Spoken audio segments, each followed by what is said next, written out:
Right, the table shows some properties of ethanol and butane. Okay, so considering the different separating techniques that are in the multiple choice answers, let's look at what they are for. Okay, so first one we have fractional distillation, and fractional distillation is used to separate liquids which have different boiling points.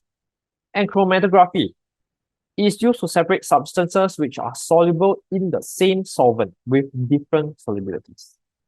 And finally, we have separating funnel, which is used to separate two liquids which are immiscible. Okay, so now that we have find out what are all the options that we are given, we can see, right? For ethanol and water, they are miscible. Because, and therefore, we cannot use a separating funnel. And therefore, we have to use fractional distillation, right? So for ethanol, we will have to use fractional distillation.